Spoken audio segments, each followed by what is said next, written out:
بسم اللہ الرحمن الرحیم۔ السلام علیکم۔ فرسٹ ایئر کلاس، امید ہے آپ سب خیریت سے ہوں گے۔ سلیبس کے اکارڈنگ جو غزل آج ہم نے ڈسکس کرنی ہے وہ خواجہ میر درد کی غزل ہے، قتل عاشق کسی معشوق سے کچھ دور نہ تھا۔ شروع کرنے سے پہلے ہم اس کے الفاظ معنی انہیں دیکھ لیتے ہیں۔ پہلا الفاظ صریحاً، جس کا مطلب ہے واضح، صاف۔ مقدور، طاقت، قدرت۔ ناسور، پرانا اور لا علاج زخم۔ مذکور، ذکر ہونا۔ تئیں، تک۔ محتسب، احتساب کرنے والا، قاضی۔ ہم غزل کے پہلے شعر کی طرف جاتے ہیں۔ شعر نمبر 1۔ قتل عاشق کسی معشوق سے کچھ دور نہ تھا، پر تیرے عہد کی آگے تو یہ دستور نہ تھا۔ اس کی تشریح کچھ اس طرح ہوگی کہ خواجہ میر درد کہتے ہیں کوئی معشوق اپنے عاشق کو قتل کر دے تو اس کے لیے کچھ مشکل نہیں ہے، لیکن اس زمانے سے پہلے تو یہ طریقہ نہ تھا، ایسا کوئی دستور نہ تھا۔ وہ کہتے ہیں کہ اس دنیا میں جس کو محبوب بنایا، جس کو دل و جان سے چاہا، وہی آپ کو دکھ درد کے سیلاب میں بہا دیتا ہے۔ خواجہ میر درد بھی اس شعر میں اپنے محبوب سے گلہ کرتے ہوئے کہتے ہیں کہ اے محبوب، میں نے تیرے ہر حکم کی تعمیل کی، لیکن محبوب کا بے وفائی کر کے عاشق کی جان لے لینا کوئی چھوٹی بات نہیں، لیکن تم نے ایسا کر کے ایک نیا دستور قائم کر دیا ہے، تم نے ظلم کی انتہا کر دی ہے، تمہیں اس کی سزا بھی ملے گی۔ تیرا ہمیں دیکھ کر نظریں پھیر لینا ہمارے لیے موت سے کم نہیں ہے، لیکن تجھے اپنے عاشق پر رحم نہ آیا۔ عاشقوں کی قتل کرنے کی رسم کا آغاز کسی نے نہیں کیا، یہ تم ہو جو اپنے عاشق کو بے دریغ قتل کرتے ہو اور اپنے دل میں ذرا بھی رحم نہیں لاتے۔ یہ انوکھا طرز ستم اور یہ نرالا دستور ہے جس کا آغاز تم نے کیا ہے، اور اس کی سزا بھی تمہیں ضرور ملے گی، اس لیے اس ظلم و ستم سے توبہ کر کے باز آ جاؤ۔ شعر نمبر 2۔ رات مجلس میں تیرے حسن کے شعلے کے حضور تھا، شمع کے منہ پہ جو دیکھا تو کہیں نور نہ تھا۔ خواجہ میر درد کہتے ہیں رات محفل میں محبوب کے حسن کا جلوہ شمع کی روشنی سے زیادہ تھا۔ اس شعر میں وہ اپنے محبوب کے چہرے کی رونق، چہرے کے نور کو محفل میں جلتے چراغوں سے بھی معتبر قرار دیتے ہوئے کہتے ہیں کہ اے محبوب، جب رات محفل میں آیا تو چراغوں کی روشنی، چمک، نور سب تیرے چہرے کی نورانیت اور تابیانی کے آگے مانند پڑ گئے۔ تیرے حسن کے جلوے نے ساری محفل کو توجہ کا مرکز بنا رکھا تھا۔ رات جب تیرے حسن کے شعلے بھڑک رہے تھے تو ہم نے شمع کی کیفیت بھی دیکھی، بظاہر جلنے اور پر نور ہونے کے باوجود تمہارے سامنے اس کے چہرے پر روشنی نہ تھی۔ محفل کے سبھی پروانے شمع کے گرد اڑنے کی بجائے تمہارے دیدار کے لیے تمہارے آس پاس جمع ہو گئے، گویا کہ پروانے شمع کے نہیں تمہارے دیوانے ہو گئے۔ شعر نمبر 3۔ ذکر میں راہی وہ کرتا تھا صریحاً، لیکن میں جو پہنچا تو کیا خیر یہ مذکور نہ تھا۔ محبوب صاف لفظوں میں میرا ہی ذکر کرتا ہے، لیکن جب میں پہنچتا ہوں تو وہ موضوع بدل کر کہتا ہے کہ خیر میں یہ ذکر نہیں کرنا چاہتا تھا۔ شاعر خواجہ میر درد اس شعر میں اپنے محبوب کی نفسیاتی حالت کے بارے میں بیان کرتے ہوئے کہتے ہیں کہ میرا محبوب اول تو میرا ذکر کرنا ہی پسند نہیں کرتا، اگر غلطی سے میرا ذکر اس کی زبان پر آ بھی جائے تو وہ موضوع تبدیل کر دیتا ہے، گویا کہ اس سے ہم سے کوئی سروکار ہی نہ ہو۔ شاعر اس شعر میں محبوب کی نفسی کیفیت کے بارے میں بتانا چاہتا ہے۔ شاعر کہتا ہے، محبوب کی زبان پر ہر وقت اپنے عاشق کا ہی ذکر ہوتا ہے، وہ ہر جگہ ہر محفل میں اپنے محبوب کا ذکر کرتا ہے، لیکن وہ بتانا نہیں چاہتا کہ وہ اپنے محبوب سے کتنا پیار کرتا ہے، اس لیے جب ہمارا ذکر ان کی زبان پر آتا ہے تو وہ موضوع بدل لیتے ہیں۔ شاعر کہتا ہے، محبوب چاہے کتنی ہی بے رخی کر لے لیکن پھر بھی وہ ہمیں نظر انداز نہیں کر سکتا، کہیں نہ کہیں وہ بھی ہمارے لیے نرم گوشہ ضرور رکھتا ہے۔ شعر نمبر 4۔ باوجود کہ پر و بال نہ تھے آدم کے، وہاں پہ پہنچا کہ فرشتے کا بھی مقدور نہ تھا۔ اس شعر میں خواجہ میر درد انسان کے اشرف المخلوقات ہونے کا ذکر کرتے ہیں اور بتاتے ہیں کہ خدا نے انسان کو تمام مخلوق سے افضل پیدا کیا ہے۔ اللہ تعالیٰ نے انسان کو طاقت پرند نہیں عطا کی، پرندے جیسا اڑنا نہیں سکھایا، لیکن اس کے باوجود اپنی روحانی قوت کی بنا پر وہ اس مقام کو جا پہنچا جہاں فرشتے قوت و طاقت رکھنے کے باوجود نہیں پہنچ سکے۔ اس شعر میں شاعر نے سنت تلمی کے ذریعے واقعہ معراج کو بیان کیا۔ جیسے کہ ہم سب جانتے ہیں، سنت تلمی سے مراد ایسی نظم یا ایسی غزل ہے جس میں بزرگان دین، انبیاء کرام اور نیک لوگوں کا ذکر کیا جائے اور انسانی عظمت کو سمجھانے کی کامیاب کاوش کی ہے۔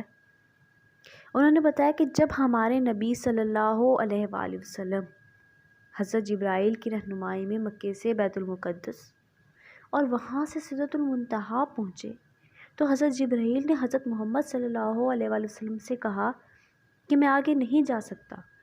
انہوں نے وہاں پر رک کر ان سے معذرت کر لی اور آپ صلی اللہ علیہ وآلہ وسلم خود اکیلے آگے گئے۔ اس واقعے سے انسان کی رفعت و بلندی کا ثبوت ملتا ہے کہ اللہ تعالیٰ نے انسان کو تمام مخلوقات سے افضل پیدا کیا ہے۔ شعر نمبر 5۔ پرورش غم کی تنیاں تیں تو کی دیکھا تھا، کوئی بھی داغ تھا سینے میں کہ ناسور نہ تھا۔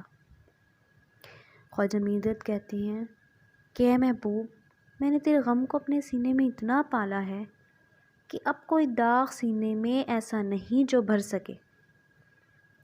اس شعر میں شاعر خواجہ میر درد اپنے محبوب سے درد بھرے لہجے سے گلہ کرتے ہوئے کہتے ہیں کہ اے محبوب، تیری محبت میں آنے کے بعد مجھے تجھ سے اتنے غم ملے، اتنے زخم ملے کہ وہ زخم اب ناسور بن چکے ہیں میرے لیے۔ میری بے دریغ محبت کا خوب سلا دیا تو نے۔ شاعر شعر میں محبوب کے دیے ہوئے زخموں کو ناسور کا نام دیتے ہیں۔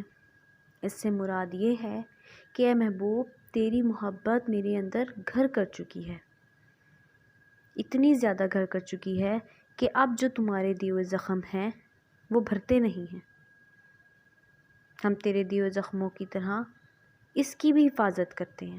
وہ کہتے ہیں کہ تمہاری محبت کی جس طرح ہم حفاظت کرتے ہیں، تم نے جیسے دکھ درد ہمیں دی، ہم اس کی بھی حفاظت کرتے ہیں۔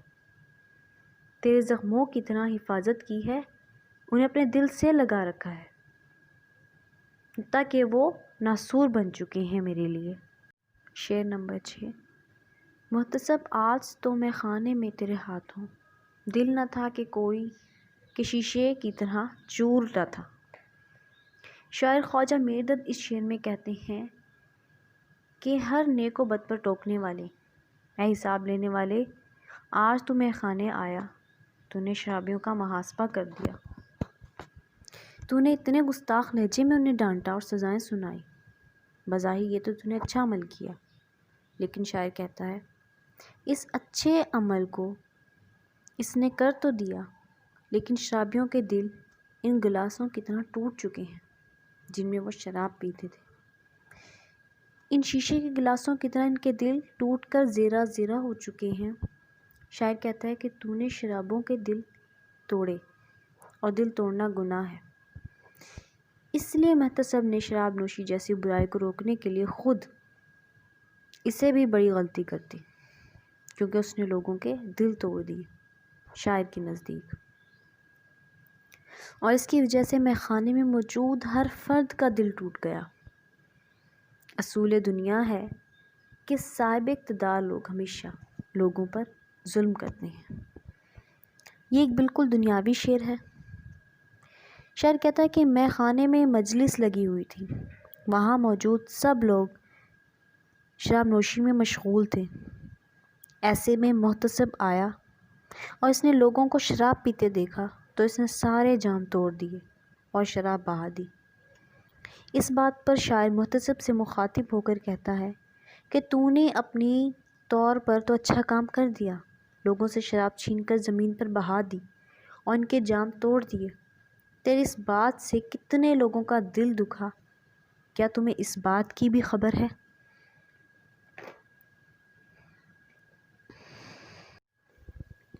شعر نمبر 7۔ درد کے ملنے سے اے یار برا کیوں مانا، اس کو کچھ اور سوا دید کے منظور نہ تھا۔ اس آخری شعر میں خواجہ میر درد نے اپنا تخلص بیان کیا ہے، اور وہ کہتے ہیں کہ اے دوست، تم نے درد کے ملنے کو برا کیوں کہا، یہ تو صرف ایک نظر دیکھنا چاہتا تھا۔ اس شعر میں شاعر خواجہ میر درد محبوب کو مخاطب کرتے ہوئے کہتے ہیں کہ اے محبوب، تیری چوکھٹ پر درد خود چل کر آیا اور اس نے درد کو دیکھ کر منہ پھیر لیا۔ اس شعر میں شاعر اپنے تخلص کا استعمال کرتے ہوئے کہتے ہیں کہ درد تیرے دیدار کے لیے آیا تھا اور تو نے شور مچا کر محلے کو جمع کر لیا، حالانکہ محبوب تیرا عشق تو اپنے دل سے مجبور ہو کر فقط دیدار کو آیا تھا اور تو نے ہنگامہ برپا کر دیا۔ شاعر کہتا ہے کہ اے محبوب، تو نے میرے آنے پر اتنی ناراضگی کا اظہار کیا کہ اگر تو مجھے ایک جھلک اپنے دیدار کی کرنے دیتا تو کچھ نہ ہو جاتا، اور جو میرے زخم ہیں وہ کم ہو جاتے، لیکن اے محبوب، میرے تجھے بے دریغ چاہنے کے باوجود بھی تو نے میری محبت کی کوئی قدر نہ کی اور مجھے اہل محلہ کے سامنے رسوا و برباد کر دیا۔ اب ایکسرسائز کی طرف آتے ہیں۔ سوال نمبر 1، خالی جگہ مناسب لفظ کے انتخاب سے پر کریں۔ فرسٹ، قتل عاشق کسی معشوق سے کچھ دور نہ تھا۔ سیکنڈ، رات مجلس میں تیرے حسن کے شعلے کے حضور۔ تھرڈ، وہاں پہ پہنچا کے فرشتے کا بھی مقدور نہ تھا۔ 4، محتسب آج تو میں خانے میں تیرے ہاتھوں۔ 5، درد کے ملنے سے یار برا کیوں مانا۔ سوال نمبر 2، ردیف کسے کہتے ہیں؟ درد کی غزل کی ردیف کی نشاندہی کریں۔ ردیف، جیسا کہ ہم سب جانتے ہیں، غزل کے ہر شعر کے دوسرے مصرعے میں جو ہم معنی، ہم آواز، ایک جیسے الفاظ بار بار آتے ہیں، انہیں ردیف کہتے ہیں۔ جیسے درد کی غزل میں نہ تھا، ردیف ہے۔ اسی طرح جیسے ہم جانتے ہیں، ہم آواز الفاظ کا مجموعہ قافیہ کہلاتا ہے۔ دیے گئے الفاظ غزل کے اندر سے چن کر قافیہ کے طور پر دیے گئے ہیں۔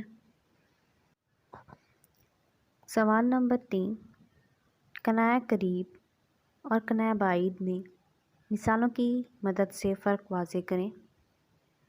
کنایہ قریب کا مطلب ہے وہ کنایہ جو جلد سمجھ میں آ جائے اور جس کے لیے زیادہ غور و فکر کی ضرورت نہ پڑے۔ مثلاً جب ہمارے سامنے لفظ سفید پوش استعمال کیا جاتا ہے تو یہ آسانی سے ہمیں سمجھ میں آ جاتا ہے کہ اس کا مطلب ہوگا بوڑھا آدمی یا شریف آدمی۔ اسی طرح کنایا بعید سے مراد ایسا کنایا جو فوراً سے سمجھ میں نہ آئے، بلکہ جس کے لیے آپ کو سوچ و بچار سے کام لینا پڑے۔ اس میں عام طور پر کسی چیز کی صفات بیان کی جاتی ہیں جس کی مدد سے اس چیز تک پہنچا جا سکتا ہے۔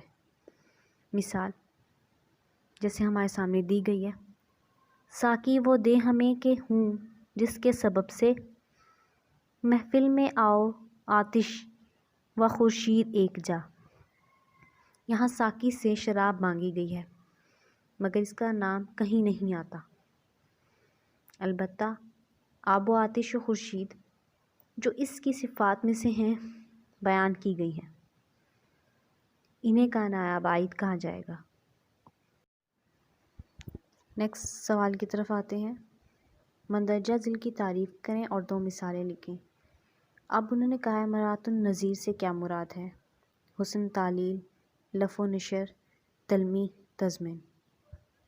سب سے پہلے ہے مرات النظیر، جب شاعر شعر کے پہلے مصرعے میں کوئی ایسا لفظ لائے کہ جس کے معنی اس کے دوسرے مصرعے میں واضح ہوں تو اسے مرات النظیر کہتے ہیں۔ مثلا اقبال کے اس پہلے مصرعے میں فرحات کا ذکر ہے اور دوسرے مصرعے میں اس سے متعلق اشیاء کا بیان ہے۔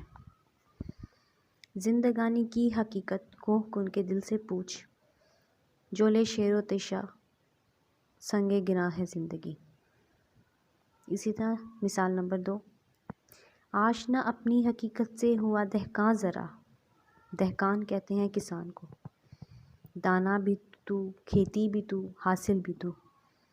اس شعر میں دہقان کی مناسبت سے دانا، کھیتی باڑا اور حاصل کا ذکر کیا گیا ہے، یعنی پہلے شعر میں صرف دہقان کا بتایا، دوسرے شعر میں جو دہقان یعنی کسان جو کام سر انجام دیتا ہے اس کے بارے میں بتایا۔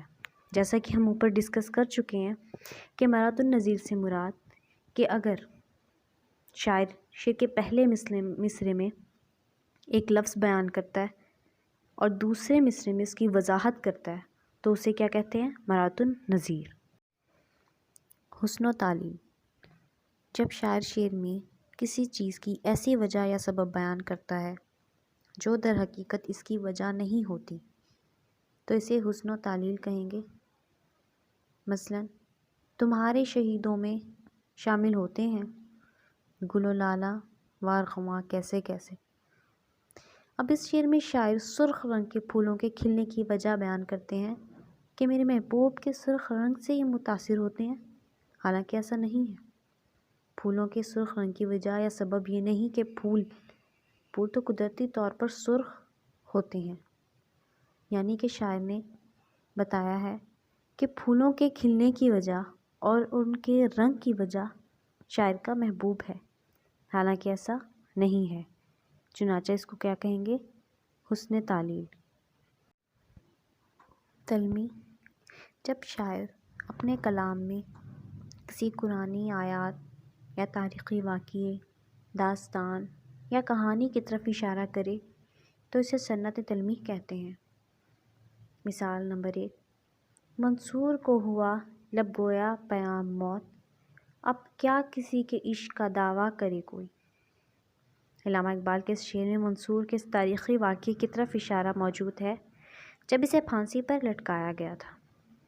اسی طرح مثال نمبر 2، ہم نے کیا کیا نہ تیرے ہجر میں محبوب کیا، صبر ایوب کیا گریہ یعقوب کیا۔ یہاں پر تلمیح کے طور پر حضرت ایوب اور حضرت یعقوب کا واقعہ بیان کیا جا رہا ہے تو اسے تلمیح کہیں گے۔ تضمن کے لغوی معنی ہے ملانا یا شامل کرنا۔ علم بدیع کی روح سے تضمن سے مراد کسی شاعر کے ایک مصرعے پر دوسرا مصرعہ لگانا، یعنی شاعر کا پہلا مصرعہ اور دوسرا مصرعہ اور جگہ سے لیا جائے، انہیں ملا کر ایک شعر بنا دیا جائے تو اسے تضمن کہیں گے۔ مثال نمبر 1، آج کل یہ ہے نماز اور کبھی وہ تھی نماز، ایک ہی صف میں کھڑے ہو گئے محمود و ایاز۔ اس شعر میں پہلا مصرعہ سید محمد جعفری کا اور دوسرا مصرع اقبال کا ہے۔ مثال نمبر 2، غالب اپنا یہ عقیدہ ہے بقول ناسخ، آپ بے بہرہ ہے جو معتقد میر نہیں۔ اس شعر میں پہلا مصرع غالب کا اور دوسرا مصرع ناسخ کا ہے۔